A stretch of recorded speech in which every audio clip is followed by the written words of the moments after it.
Hello, everybody. Welcome to the Energy Newsbeat podcast. My name's Stuart Turley, President and CEO of the Sandstone Group.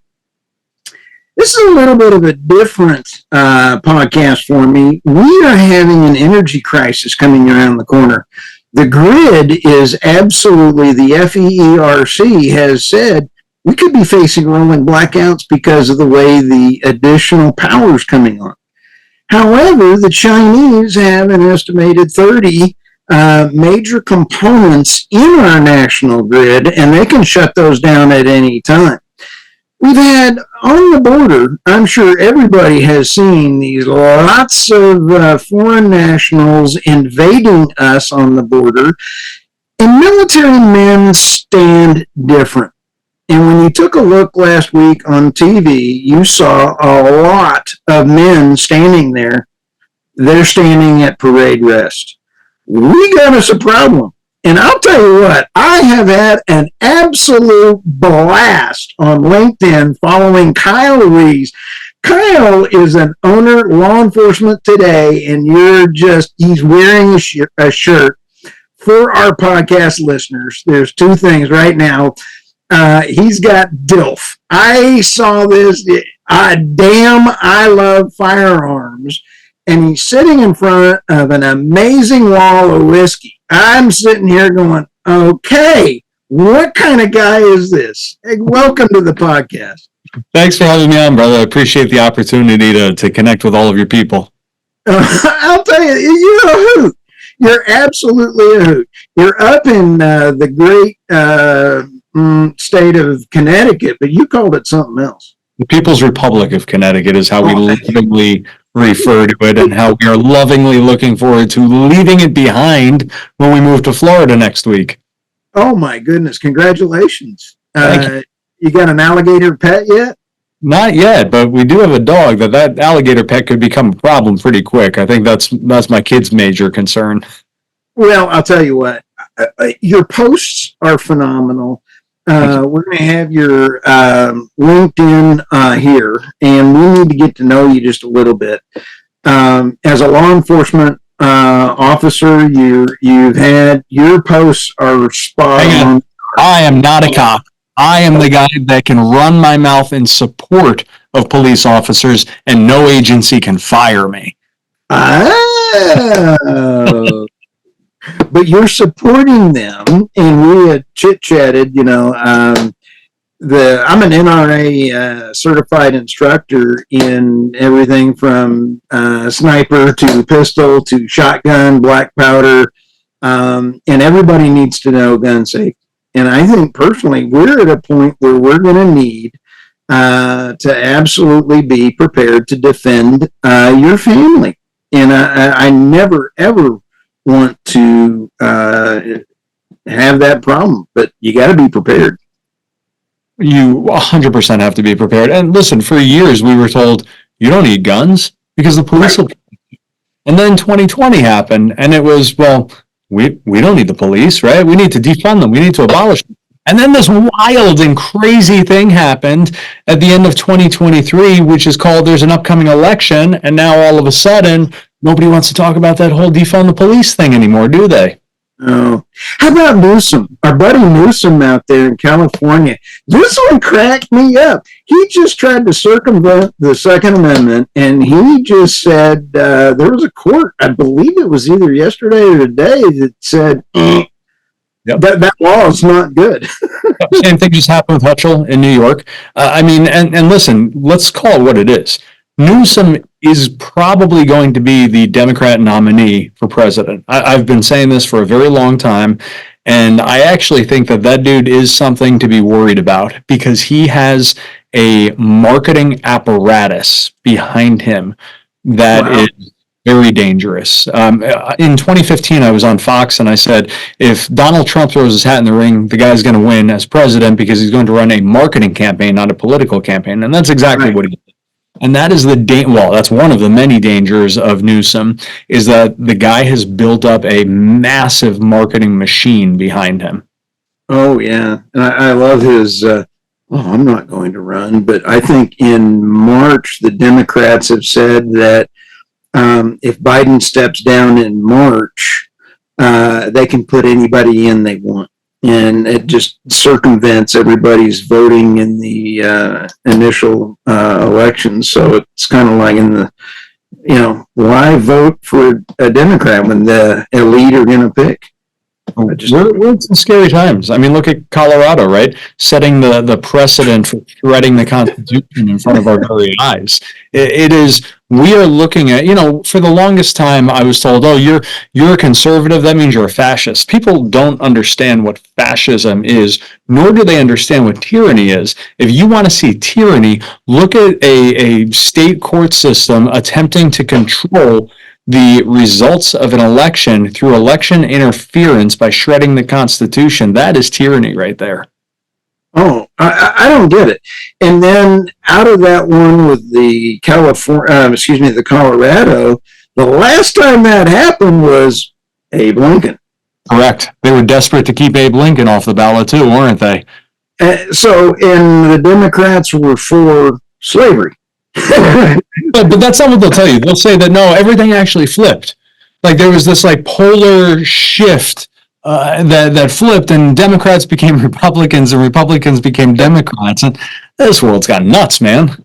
Oh, it is, and then they assassinated him. So I really hope our beloved Secret Service is on Trump. No, Kennedy. Kennedy cracks me up that they've held the Secret Service from him, and the CIA killed his uncle.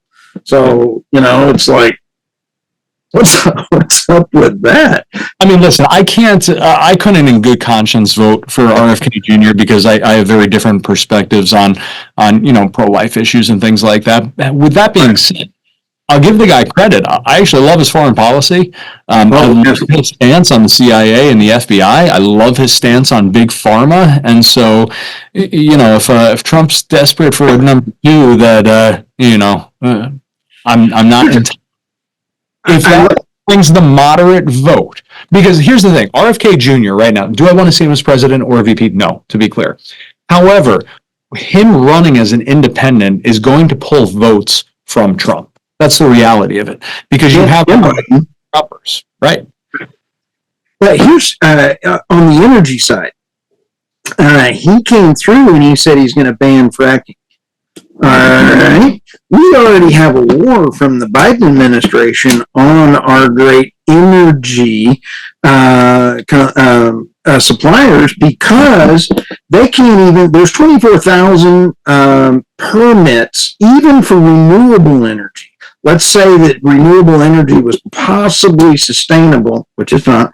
And so if it was, that you can't even get those done. And we have all the renewable companies losing billions, and they're not able to continue bidding on these things. The offshore bids are not happening.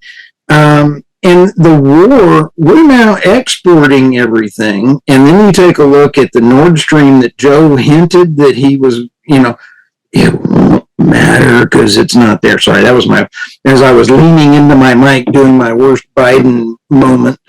Everybody was saying that we blew it up. I have no idea. But on the other hand, you sit back and go, who's the benefactor?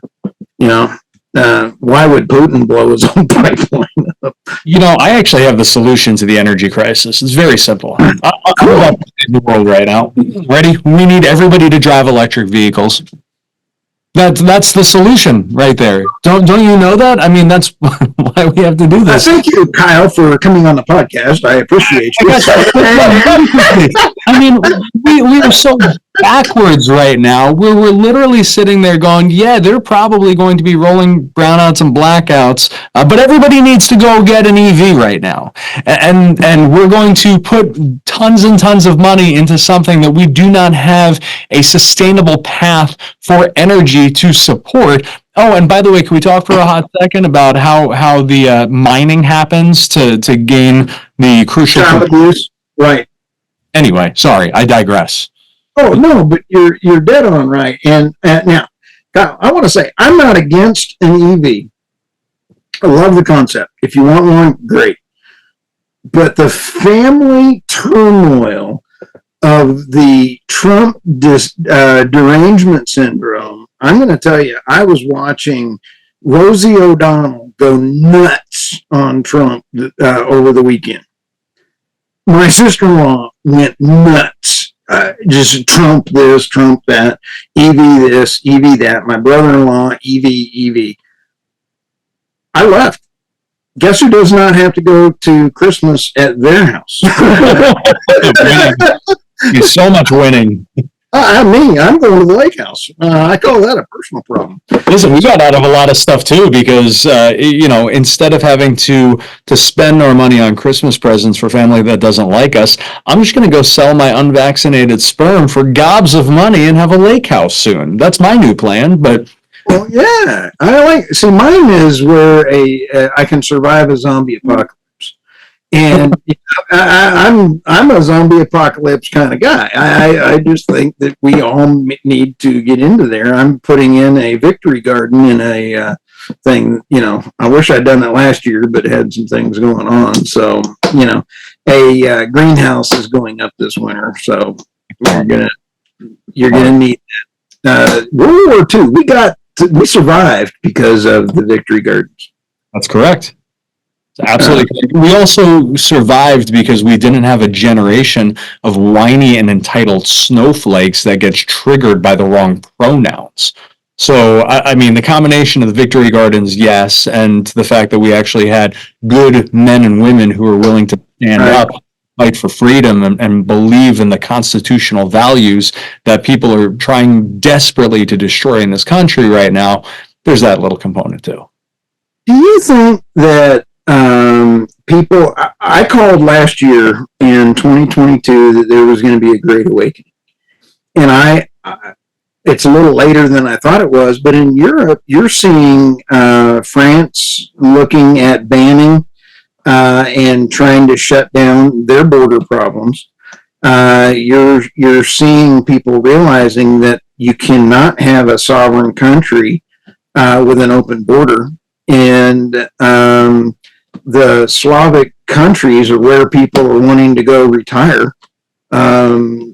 Indonesia is a pretty cool place to go retire. And when you sit back and kind of look, people are tired of high cost of energy and not being able to be defended because of the violence coming into their countries.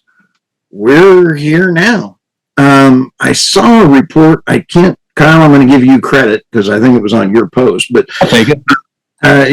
Take the credit. It was Hamas is in Venezuela, and there's a bunch of Venezuelans coming in. So here we are, a couple days before Christmas, when we're recording this, and you got Hamas running in here, and they're saying they're going to take down the evil country. 11 guys, last time I checked, I went to Oklahoma State University, but last time I checked, 11 guys took down the towers, right? Supposedly. Yep. They had a little help, but... what's the difference between a conspiracy theory and the truth? It's about 6 months. Yeah. I'm surprised at how many conspiracy... Alex Jones is a nut. I think it's but he's proved to be right more than he's been wrong lately, hasn't he? And did you see the one with who was it that said I ain't got time to bleed? I like Jesse Ventura. Yep. There was a Jesse Ventura that described COVID. Did you see that interview? That was who. I ain't got time to bleed. I love that movie, that Predator. I got to give him. Was he a Navy SEAL? I'm not sure. I think he was. Then he was governor. So anyway, shout out to Predator.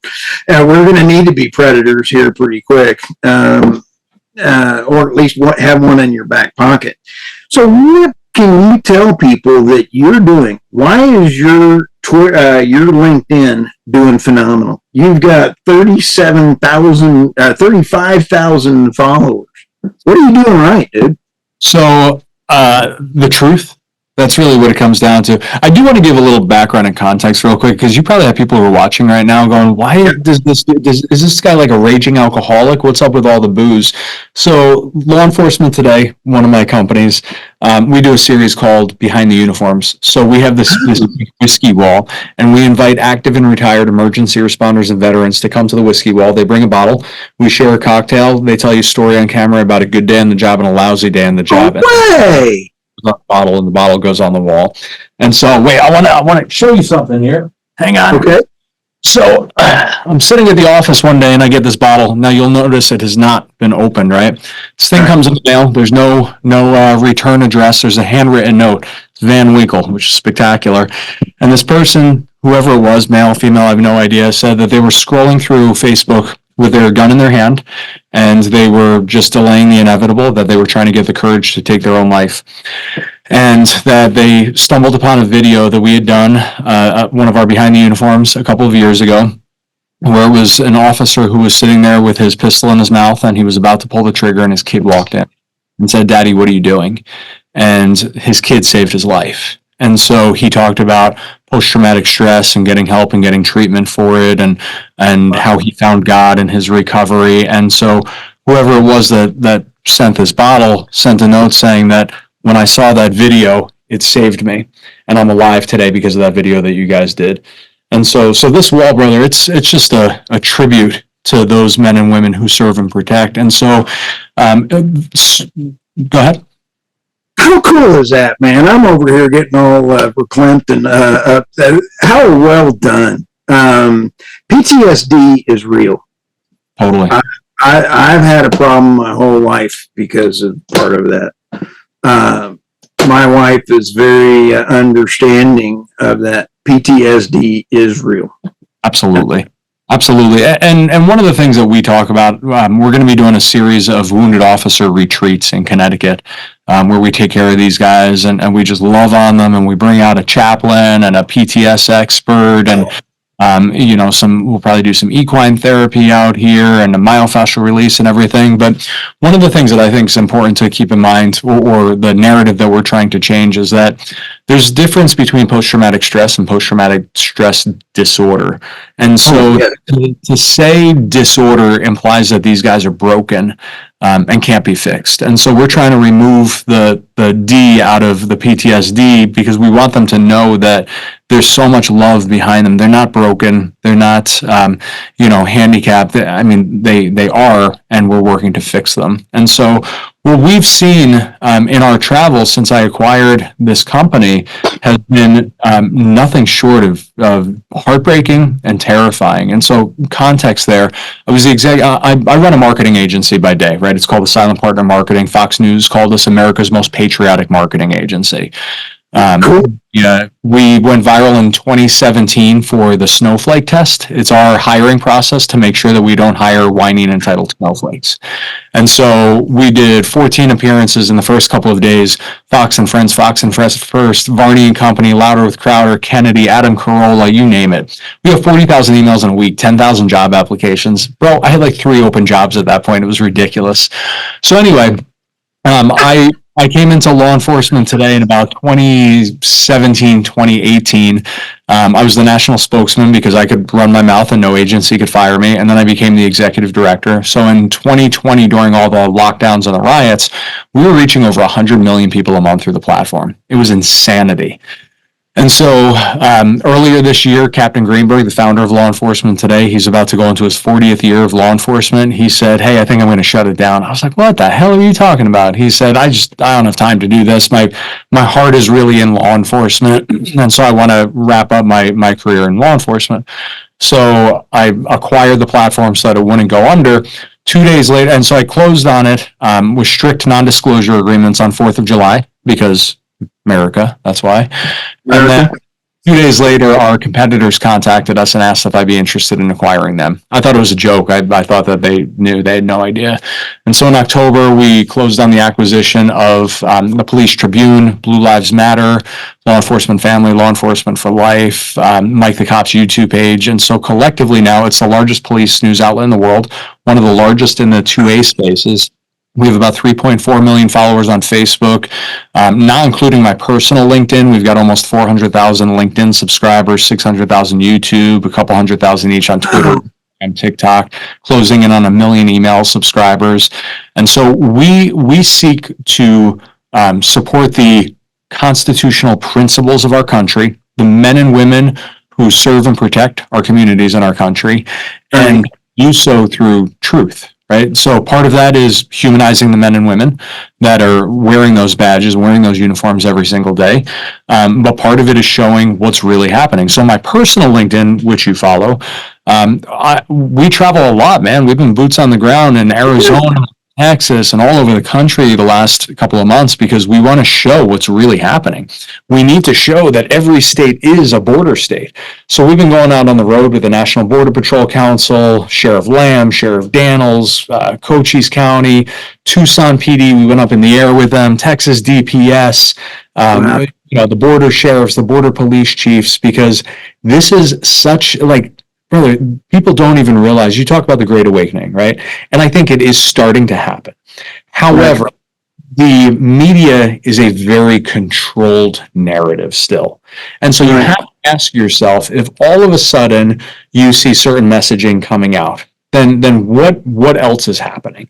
I'll give you an example. Wray, the FBI director, when that dude comes out and he says, before 9/11, there were blinking red lights, now there are blinking red lights everywhere.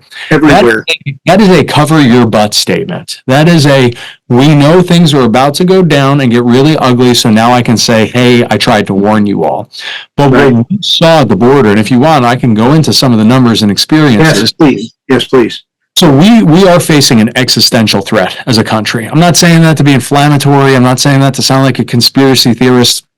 You're seeing right now on the head of the FBI, who I don't trust, says that. Sorry for interrupting. Go, please. So when you see the media finally reporting on 10 to 15,000 illegal immigrants crossing per day, right? We need to add some context to that. Your average small town in America has 5,000 people in it. So right there, you're seeing 2 to 3 small towns a day. Now, people think, yeah, but they're all being deported, right? No, about 95% of them at a minimum are being released into the interior of the U.S. They're being tickets. They're getting tickets. They're going They're being put on domestic flights and shipped all over the U.S. without any identification.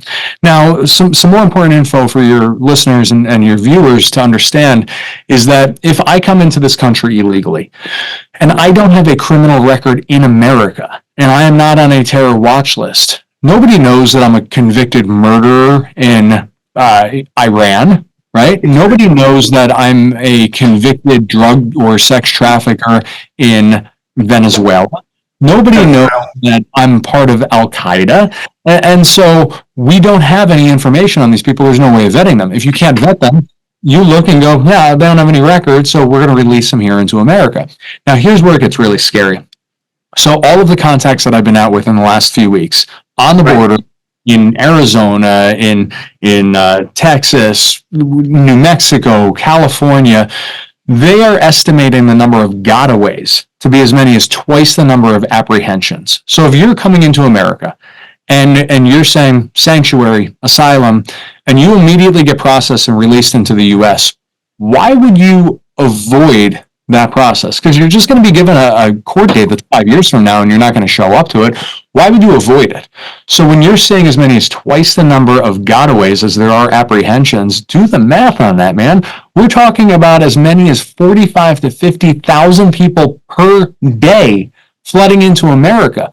We are talking about hundreds of thousands of Chinese nationals, Pakistani, Iranian, Mauritania, Afghanistan, Iraq, young, fit, single, military age, clean-cut men. It is absolutely alarming. And then if you look at the number of OTMs or other than Mexico nationals who have hit the border, we're talking upwards of 260 nations outside of Mexico in the last few months. And then you combine that with the fact that less than 3% of cargo that comes into America from overseas gets inspected before being distributed all over the US. We have a recipe for the greatest series of potential terror attacks this country has ever faced. And you're right, it was about a dozen people who brought America to her knees on September 11th. What happens with these numbers that we're looking at now? And I'd like to use the analogy because a lot of people don't realize how bad it is, right? They don't realize that their state is now a border state. So if you have a big old jar of M&Ms, and in that jar of M&Ms, you have 3,000 M&Ms, and you have 50 of them are poison that will kill you when you eat them. Are you going to take a handful of that jar? What if it's 500? What if it's 2? Are you going to take that handful of M&Ms and take that risk? And that is what we're facing right now. There are innocent women and children who are being exploited and victimized on their path to get to a safer place. I'm not minimizing that by any means. Disgusting. But that is being encouraged, enabled, and empowered by the Biden administration that has opened up the borders to these cartels and these coyotes that are making literally billions of dollars on these innocent women and children, along with all of the numbers of terrorists, known terrorists, people with terror ties, cartel members, human traffickers, drug runners, all across the country that are being flooded in from the border. Sorry, that's a lot.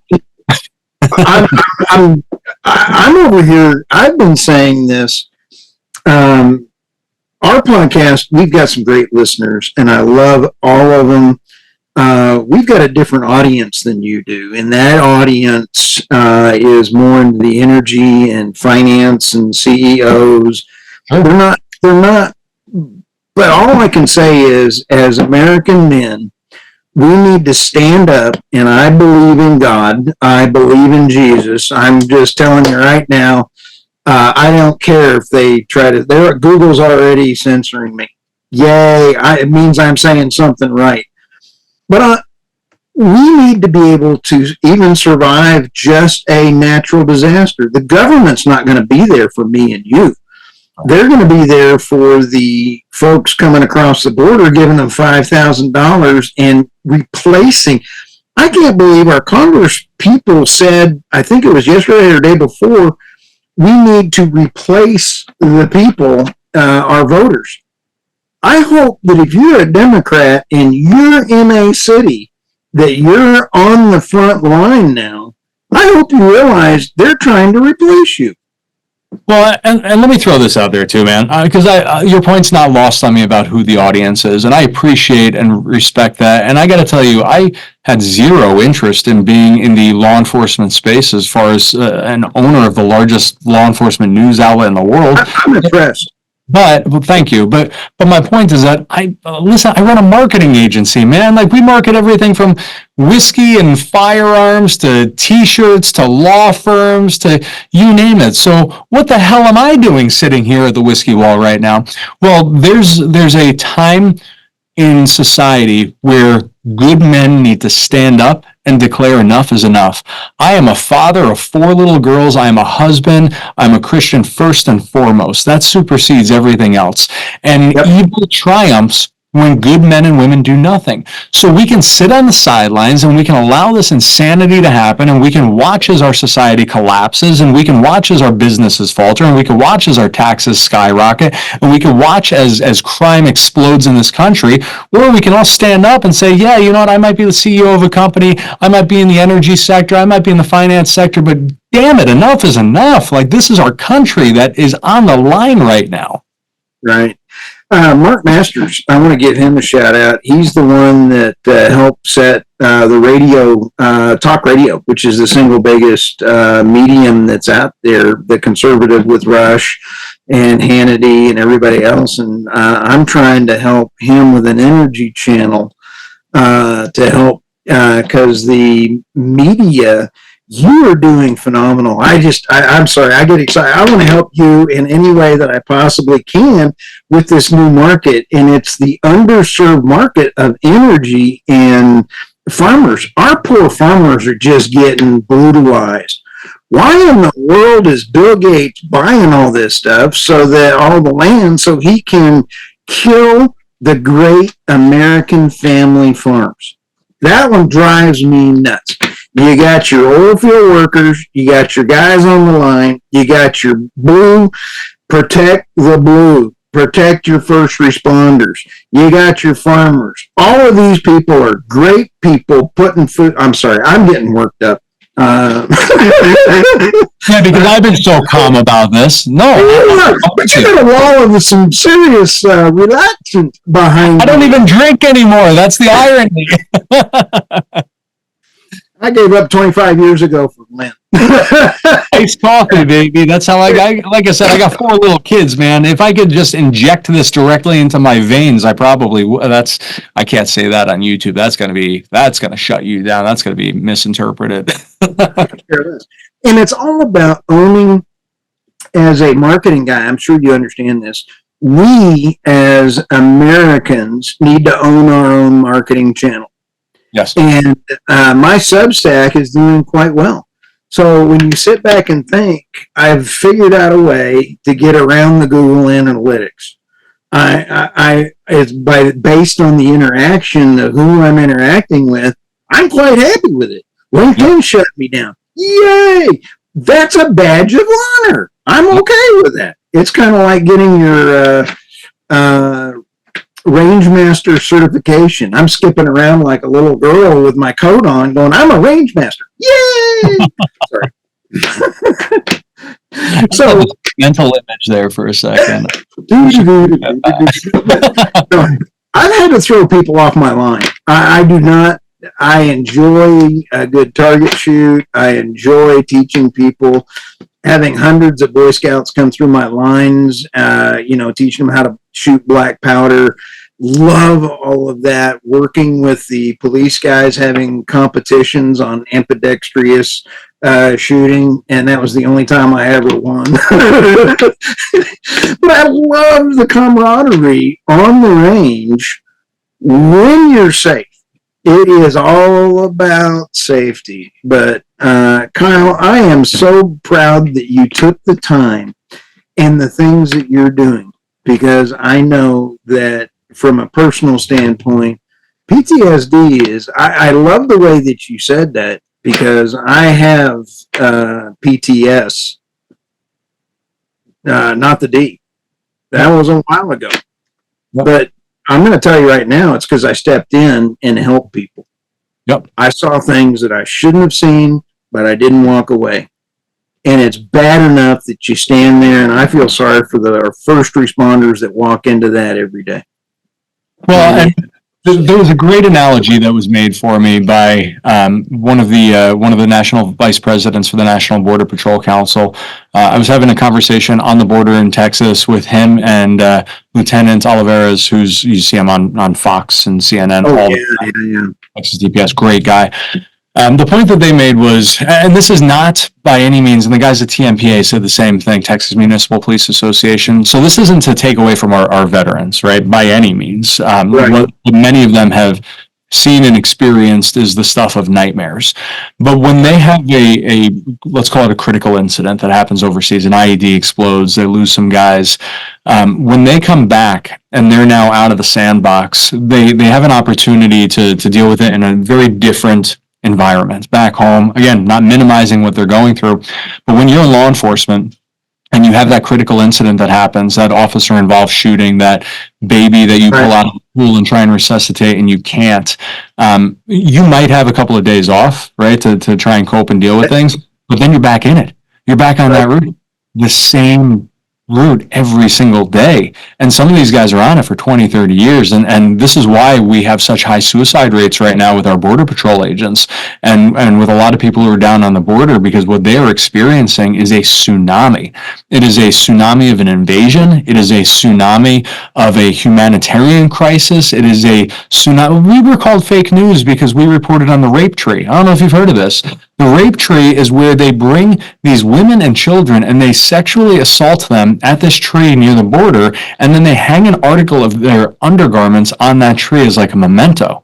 And we were told that was fake news, that doesn't happen. Brother, I saw it with my own eyes. I was out there on the border with the sheriff, but you're being told that these things don't happen, and yet these officers and these border patrol agents are experiencing this every single day.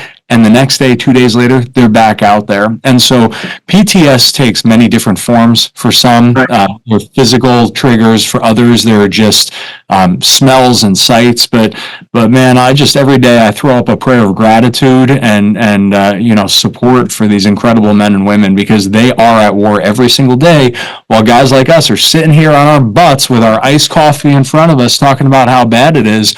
We don't have to live with that every single day yet. But as this comes to our communities, and don't get me wrong, this is absolutely coming up to our communities, our reality is going to change very quickly here in America. Sooner than later. Kyle, you're a rock star, and thank you for your time. Thank you. I hope that if you ever need anything, I want to get your story out to my audience to help expand your audience.